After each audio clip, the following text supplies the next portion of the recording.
is McCormick, and I'm originally from London, but I've lived in Belfast for the last 26 years.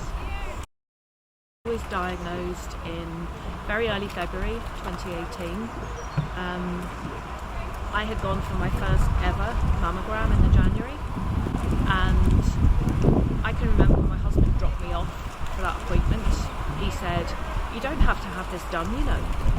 And I said, and I quote, "Michael, screening saves lives."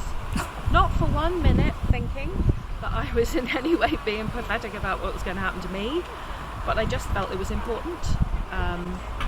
So I went, and when I was recalled, I thought nothing of it, because I had friends that had gone for their first mammograms in the previous couple of years.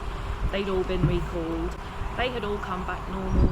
I was also on HRT at the time, and I knew that that altered the density of the breast tissue, so that could make it difficult for them to know what they were looking at. So I honestly, when they recalled me, was not concerned.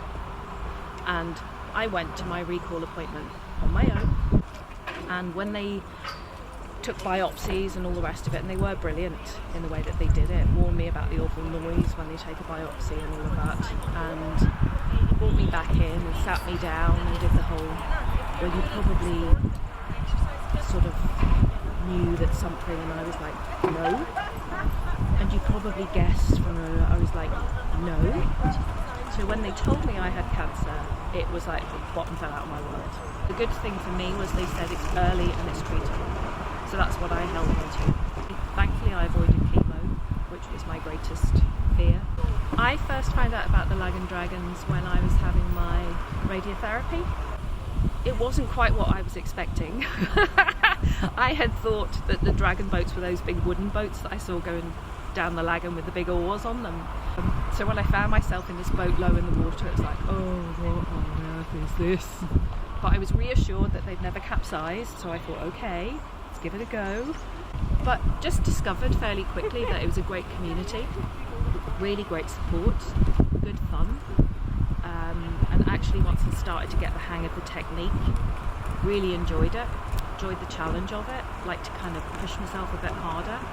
And then when people started to talk about racing, I was like, are you serious? But then thought, well, okay, let's do a few more sessions a week and see. And I'm not really a competitive person, but once you put me in a boat with a team of people and there are people relying on me, boy, do I become competitive. So it's just been brilliant, really brilliant. In terms of screening, I would say, and I have said to people since I had my first mammogram and we found the cancer, that you should absolutely go. And it's just a few minutes of discomfort. You know, it's not a big deal. Women have to go through all sorts of things like cervical screening, which is way more unpleasant. It's literally a little bit of discomfort for a couple of minutes, and it